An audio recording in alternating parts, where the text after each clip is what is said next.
Hi നാണ്ണ. ഒറ്റ വാക്കിൽ പറഞ്ഞു കഴിഞ്ഞാൽ ഒരു ഫീൽ ഗുഡ് റൊമാൻറ്റിക് എന്റർടൈനർ. പടം ഇന്നലെ നെറ്റ്ഫ്ലിക്സിൽ റിലീസ് ചെയ്തു. ഒറ്റ വാക്കിൽ പറഞ്ഞു കഴിഞ്ഞാൽ ഈ സിനിമ കണ്ടുകൊണ്ടിരിക്കുമ്പോൾ പലയിടങ്ങളിലും മൈൻഡിനെ വളരെ ടച്ച് ചെയ്ത് കടന്നു പോകുന്ന പല സീൻസ് തന്നെയായിരുന്നു.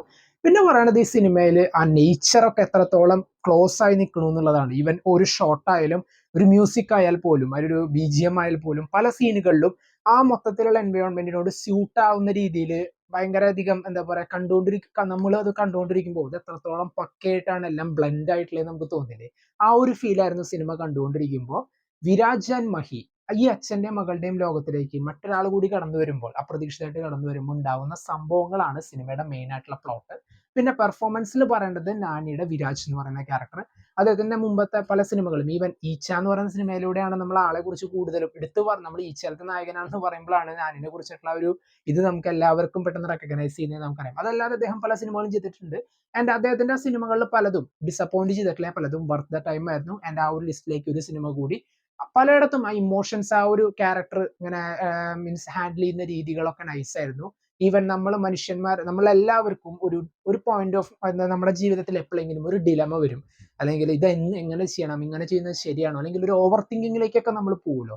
അങ്ങനെയുള്ള പല സീൻസും സിനിമയിലുണ്ട്. ആൻഡ് ആ സീനൊക്കെ വളരെ വെൽ ആയിട്ട് അദ്ദേഹം ചെയ്തു.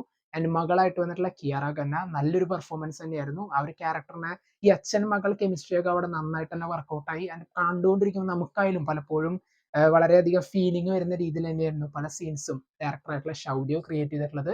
അദ്ദേഹത്തിന്റെ ഫസ്റ്റ് ഡയറക്ടോറിയൽ ഡിബേറ്റ് ആണിത്. ഇനിയും ഭാവിയിൽ നല്ല നല്ല സിനിമകൾ അദ്ദേഹത്തിന് ചെയ്യാൻ പറ്റട്ടെ. മൃണാൾ താക്കൂറിന്റെ യാഷ്ന എന്ന് പറയുന്ന ക്യാരക്ടർ ആയാലും നമുക്ക് നൂർജഹാൻ എന്ന് പറയുന്ന സീതാരാമത്തിന്റെ ക്യാരക്ടർ ഒരിക്കലും മറക്കാൻ പറ്റില്ല. കാരണം എപ്പോൾ കാണുകയാണെങ്കിലും നമ്മുടെ മൈൻഡിനുള്ളിൽ ഒന്ന് സ്ട്രൈക്ക് ചെയ്ത പോയ ഒരു ക്യാരക്ടറാണ്. ആൻഡ് കിട്ടിയ ഇതിലത്തെ ആ റോളായാലും വളരെ നൈസായിട്ട് തന്നെ പെർഫോം ചെയ്തു.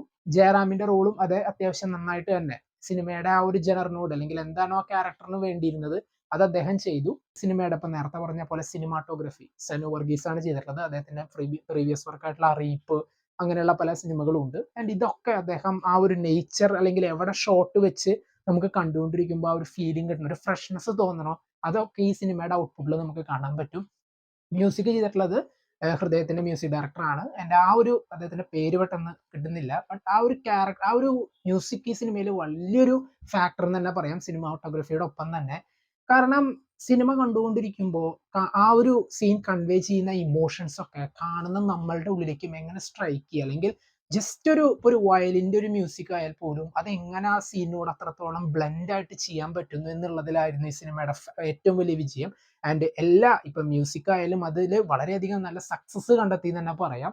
തീർച്ചയായിട്ടും നമ്മൾ ആ ഒരു കണ്ടവർക്കറിയാം, ആ ഒരു സീനൊക്കെ കാണുമ്പോൾ പലപ്പോഴും ഒരു മൈൻഡിലൊരു വിങ്ങലായിട്ട് പല സീൻ, അല്ലെങ്കിൽ സന്തോഷം, സങ്കടം, അങ്ങനെയുള്ള പല റൊമാൻറ്റിക് ആയിട്ടുള്ള സീൻസ് ഒക്കെ വളരെ നൈസായിട്ട് തന്നെ വർക്കൗട്ടായി.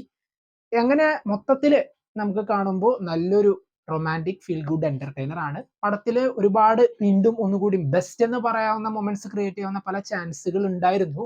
ബട്ട് അത് ഒന്നുകൂടി സെറ്റ് ചെയ്തിരുന്നെങ്കിൽ കുറച്ചും കൂടി ബെസ്റ്റ് എന്ന് എനിക്ക് പറയായിരുന്നു. ബട്ട് സിനിമ ഓവറോൾ നല്ലൊരു എക്സ്പീരിയൻസ് തന്നെയായിരുന്നു. ഈ ഒരു ഒപ്പീനിയൻ മാത്രമാണ് എനിക്കുള്ളത്. കാരണം കുറച്ചും കൂടി അവർക്ക് സ്ക്രിപ്റ്റിൽ പല സീൻസിലും കുറച്ചും കൂടി ഇങ്ങനെ കൊണ്ടുവരായിരുന്നു എന്ന് തോന്നുന്ന പല സാധനങ്ങളും ഉണ്ടായിരുന്നു. ആൻഡ് അതായിരുന്നു എനിക്ക് ഈ സിനിമ മൊത്തത്തിൽ കണ്ടപ്പോൾ ഉള്ള ഒരു ഫീല്. തീർച്ചയായിട്ടും നിങ്ങൾ കണ്ടു നോക്കുക. അപ്പോൾ നിങ്ങൾക്ക് ഒരു റൊമാൻറ്റിക് ഫീൽ ഗുഡ് എന്റർടൈനർ ആണ് നിങ്ങൾ നോക്കുന്നതെങ്കിൽ തീർച്ചയായിട്ടും കാണാവുന്ന ഒരു സിനിമയാണ് ഹായ് നാന. പടം കണ്ടവർ നിങ്ങളുടെ അഭിപ്രായം കമന്റ് ബോക്സിൽ നോട്ട് ചെയ്യുക. Until then